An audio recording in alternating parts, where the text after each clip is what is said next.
Hello and welcome to True Crime Rocket Science, the most authentic voice in true crime. On October 29th, Variety published an article, Rust producers were warned about Dave Hall's safety issues on a previous film. And I'll put a link to that article, really good article, in the description as well. The authorities haven't said too much about the assistant director, and I certainly haven't said much about him either. And he hasn't really made much of an appearance in the affidavits, but there has been a fair amount of chatter about Dave Hall's from other members of the crew, which I've gone into in a little bit of detail here and there. In this episode, we're going to go into a lot more detail about Dave Hall's and his backstory. In true crime, we often want to look at intertextualities with people, sometimes in terms of someone's own backstory, in terms of your own situation. What did you do in a previous situation? And, that plays into that gives insight into a specific scenario.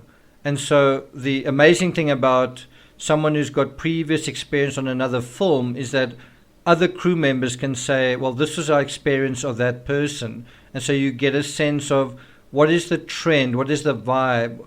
Was a particular crew member biased, or was that actually quite an accurate character reference? And I must say, work in general is a very good way to develop a profile of a person. How was a particular person experienced in this job or that job, right? So in this episode, we're going to look at Dave Hall's previous work on the film One Way. Before we get to that, if you haven't subscribed to the channel, please do. Like, share, leave a comment, and let's get started. So this is going to be quite a short video. I'm going to try not to have it more than 8 or 9 minutes long. I must apologize for the previous video where I think the last 5 minutes or so, the images didn't always sync to the audio, to the narrative. And someone actually complained about that. And so I'd rather not make a video if I don't have the time to do it. And sometimes these videos go into 25 minutes, 30 minutes. It takes actually the whole day to sync images and to get the text right on all of them. And I'd rather do it right than have it sort of messy. And if that's going to be the case, then I'd rather not do a video at all. So this is going to be quite a short video. This was actually meant to be part of yesterday's video. And I just took it out because it would have made that over probably half an hour. It's just a nightmare to edit and sync the audio. So going forward, I know I've been putting out videos every day. If there's not a video coming out, it's just because I don't want to be spending the whole day editing to get to sync the images to the audio.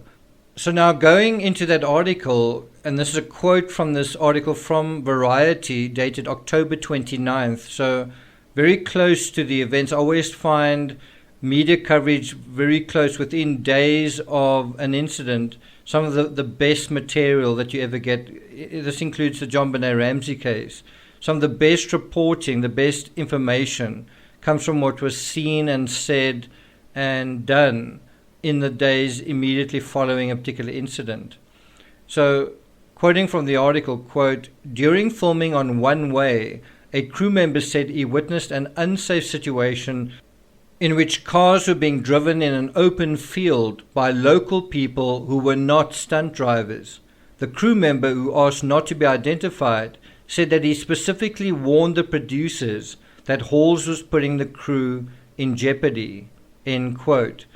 And so here you have a crew member who's kind of snitching, if you will, on his own fellow crew member to the producers, right? And you can argue whether what he's doing there is right or not.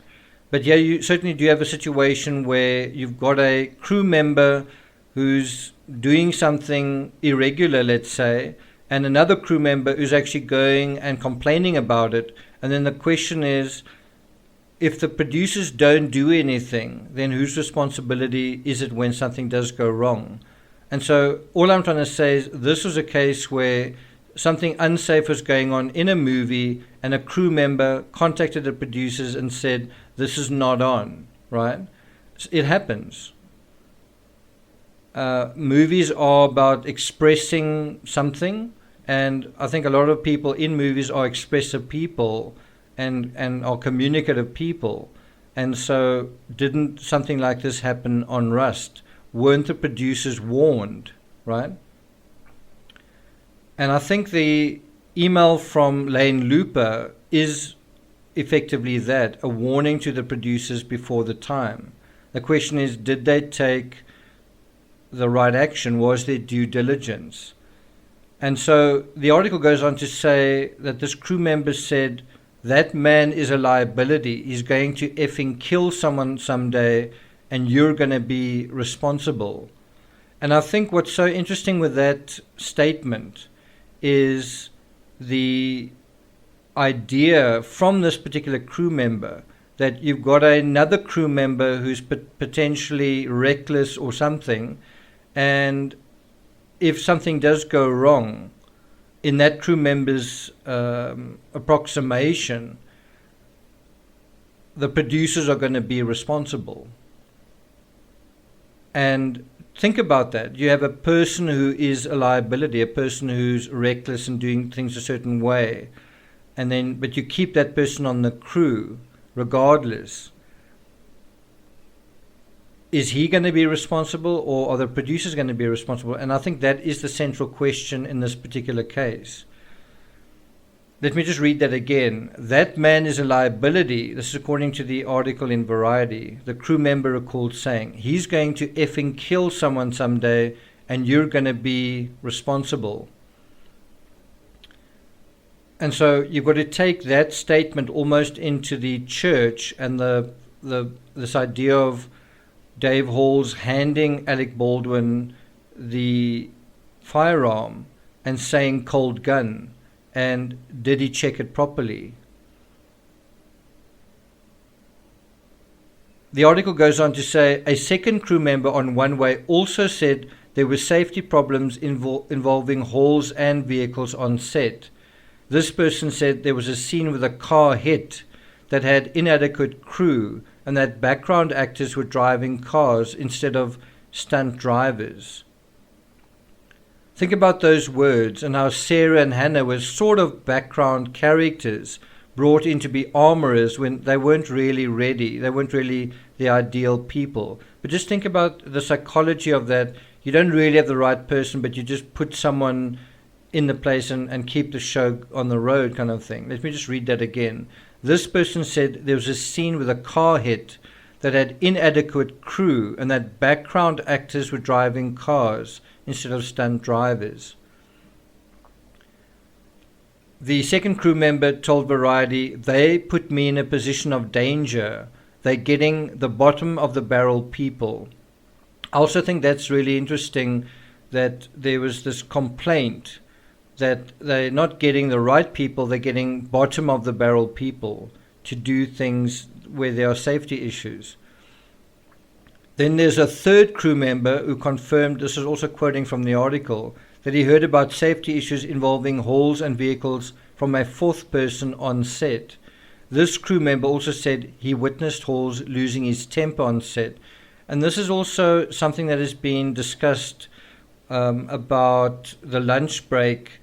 Did Halls yell at Mamie Mitchell, the script supervisor? Was there discord on the set involving Halls and other crew members? And what role did Halls have in the firing of the 6 unhappy camera crew, if any? Then the last part of the article I want to quote, Jay Graves, the set dresser on One Way, also told Variety that he was nearly clipped by a car twice during the production.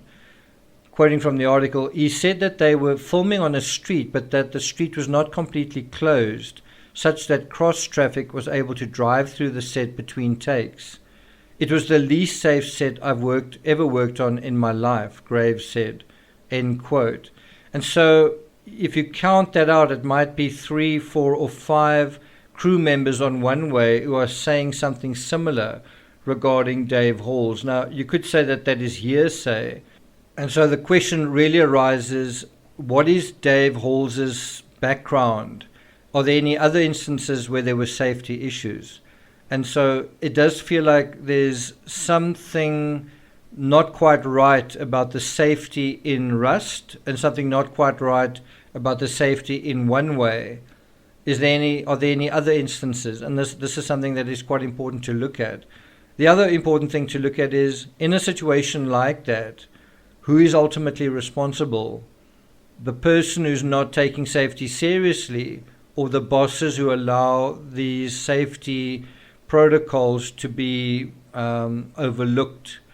Is he empowered to overlook it, or is that his call, or is it a kind of a combination?